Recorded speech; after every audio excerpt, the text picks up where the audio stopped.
Assalamualaikum warahmatullahi wabarakatuh. Rekan-rekan sekalian, perkenalkan saya Sriwiana. Saat ini bekerja di Badan Pengelola Keuangan Haji sebagai anggota Komite Manajemen Risiko dan Syariah. Pada kesempatan ini, saya akan memaparkan tugas akhir sekolah data science saya di pacman.ai, itu pengembangan machine learning untuk memprediksi penyakit tomat dengan deep learning melalui transfer learning. Rekan-rekan sekalian, kita semuanya tahu tomat gitu ya. Produktivitas tomat itu dapat menurun jika terdapat penyakit gitu ya. Nah, agar kita dapat menangani penyakit tersebut dengan baik sehingga tidak berpotensi menurun produksi tomat kita gitu ya, maka latar belakang ini gitu ya, kami mengembangkan perangkat yang dapat memprediksi penyakit tomat melalui penampakan daun. Ya. Oleh sebab itu, metrik yang digunakan adalah akurasi. Nah, di sini semakin tinggi akurasi atau tingkat akurasi dalam memprediksi penyakit tomat, maka semakin baik model yang dikembangkan seperti itu. Nah, untuk dataset yang kami gunakan adalah dataset dari Kaggle ya, yang terdiri dari 22.930 file gambar daun tomat dalam format JPG ya. Nah, dalam dataset ini terdiri dari dua direktori, yaitu direktori training, dan direktori valid atau validasi. Nah, pada masing-masing direktori tadi itu terdapat 10 subdirektori yang merepresentasikan 10 jenis kondisi tomat, daun tomat gitu ya.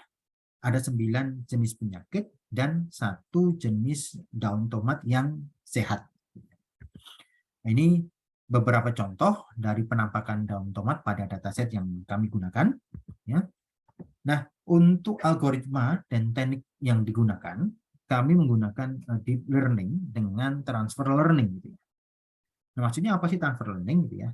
Nah, dengan transfer learning, gitu ya, kita tidak perlu build from scratch, gitu ya, atau tidak perlu reinvent the wheel. Gitu. Kita bisa menggunakan model yang telah dilatih sebelumnya dengan menggunakan dataset lain yang lebih banyak gitu ya, misalnya seperti ImageNet gitu ya. Nah, kita bisa menggunakan model yang telah dilatih tadi itu pada model atau dataset kita gitu ya, pada dataset kita, sehingga kita tidak perlu membuat model baru gitu ya, atau kita tidak perlu dari awal untuk mentraining lagi gitu ya, dalam rangka klasifikasi atau memprediksi suatu image gitu ya. Ada 3 model yang kami gunakan. Yang pertama adalah ResNet 152V2, kemudian EfficientNet B2, ketiga ada Vision Transformer atau VB16. Nah, ini ilustrasi dari masing-masing model yang tadi digunakan gitu ya. Kemudian untuk machine learning pipeline-nya gitu ya, secara umum terdapat 3 tahapan besar. Yang pertama adalah data engineering yang terdiri dari pengumpulan data, eksplorasi dan validasi, data wrangling, kemudian pelabelan data dan pemisahan data. Kedua, model engineering, yaitu pelatihan model, evaluasi model, dan pengujian model. Kemudian yang ketiga adalah model deployment. Ini penyajian model, kemudian untuk memantau performanya, dan model performance logging.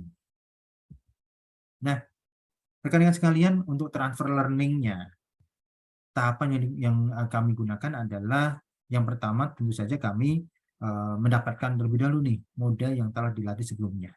Yang tadi ada 3 tadi. Kemudian setelah itu kita membuat base model, kemudian kita melakukan fish layers. Tujuannya di sini adalah supaya kita tidak melatih lagi dari awal gitu ya, model yang telah ada gitu ya. Namun kita menggunakan model yang tadi sudah di training untuk diterapkan pada dataset kita gitu ya. Kemudian kita melakukan training pada layer baru pada dataset kita, dan kita melakukan fine tuning terhadap model yang terhadap model di dataset kita. Nah, kami meyakini pada dataset tadi itu telah balance gitu ya, sehingga dapat digunakan untuk dapat diterapkan model yang tadi kami pilih gitu ya, kemudian untuk di training. Nah, pada dataset tersebut terdiri dari 18.345 image gitu ya pada data training gitu ya. Kemudian terdapat 4.585 image pada data test atau pada direktori valid tadi gitu ya. Yang terbagi pada 10 direktori yang merepresentasikan masing-masing kelas kategori tadi. Nah, ini 10 kategori ya. Yang pertama ada 9 penyakit, mulai dari bakteri bercak daun sampai dengan mosaik gitu ya. Dan satu lagi adalah penampakan daun pada tomat yang sehat, itu kategori yang atau kelas yang ke-10. Dari model ya yang telah dipilih gitu ya, kemudian kita terapkan pada dataset yang tadi kami sebutkan ya, dataset tomat tadi, diperoleh hasil untuk tingkat akurasi yang paling tinggi adalah untuk model Vision Transformer, yaitu 97,76%. Kemudian untuk EfficientNet yang kedua, itu akurasinya adalah 94,56%. Kemudian terakhir, untuk model terakhir, ResNet 152 versi 2, itu akurasinya adalah 89,53%. Nah, ini hasil dari training. Kemudian akurasinya yang pertama, akurasi tertinggi itu di Fit B16, diikuti oleh EfficientNet B2, dan terakhir ResNet 152 V2. Namun, kalau kita kaitkan dengan waktu prediksinya gitu ya, ternyata EfficientNet B2 itu yang paling cepat memprediksi, diikuti oleh Vision Transformer, dan terakhir ResNet 152 V2. Nah, untuk deployment-nya kami menggunakan Streamlit ya, kami menggunakan Streamlit sehingga hasilnya adalah ada suatu web aplikasi gitu ya yang dapat digunakan untuk melakukan prediksi ya dari gambar yang ada. Sebagai contoh ini kami sampaikan di depan, itu ada masing-masing kami buatkan antarmukanya gitu ya untuk model ResNet, kemudian ada model EfficientNet B2 sama model Fit B16 gitu ya. Masing-masing di sini bisa Bapak Ibu lihat, rekan-rekan sekalian lihat di bagian bawah ini menunjukkan prediksinya ya, prediksinya dari daun yang diupload gitu ya. Kemudian prediksinya penyakitnya apa gitu ya. Nah, ini untuk ResNet dan EfficientNet ataupun Fit B16 untuk gambar yang sama-sama memprediksi yang penyakit yang sama, yaitu penyakit mosaik gitu ya.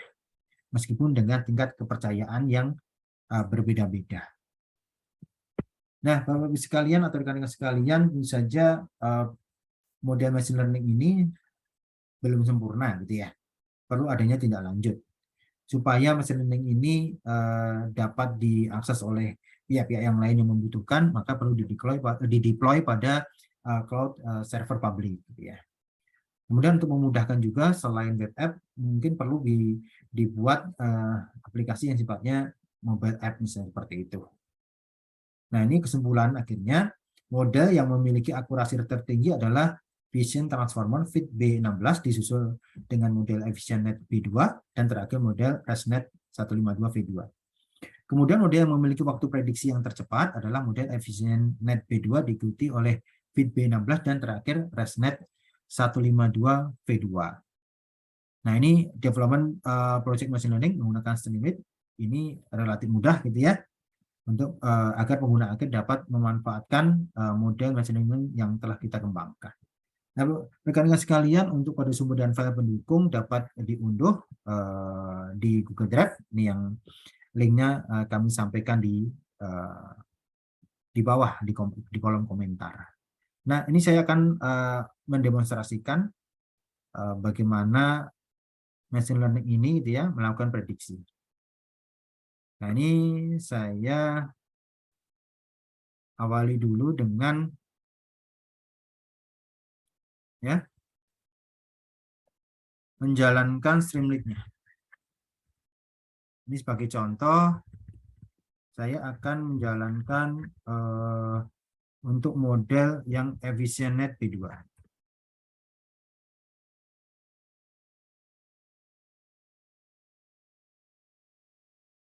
Oke.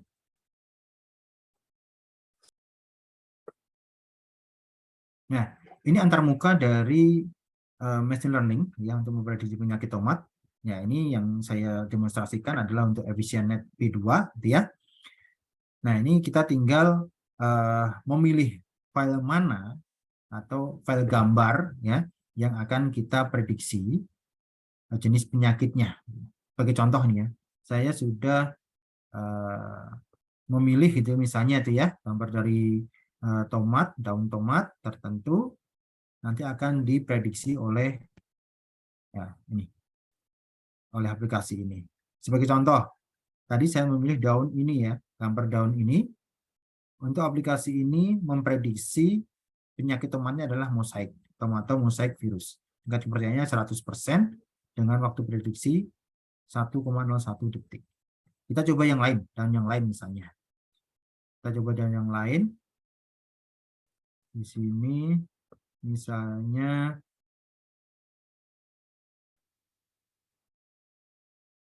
daun yang lain akan diprediksi. Nah, ini aplikasi memprediksi ada daun tomat ini ya memiliki penyakit virus gejala kuning. Nah, dengan tingkat kepercayaan 95,64%. Kita coba satu kali lagi untuk mendemonstrasikan.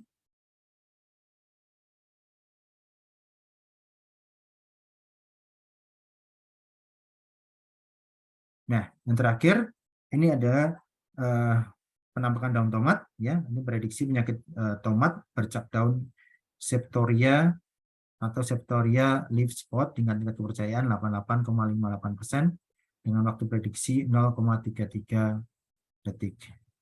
Baik, rekan-rekan sekalian, demikian untuk paparan tugas akhir yang dapat kami sampaikan. Kritikan, saran, dan masukan monggo untuk disampaikan kepada kami dalam rangka perbaikan atau penyempurnaan dari model yang dikembangkan. Akhirul kalam. Assalamualaikum warahmatullahi wabarakatuh.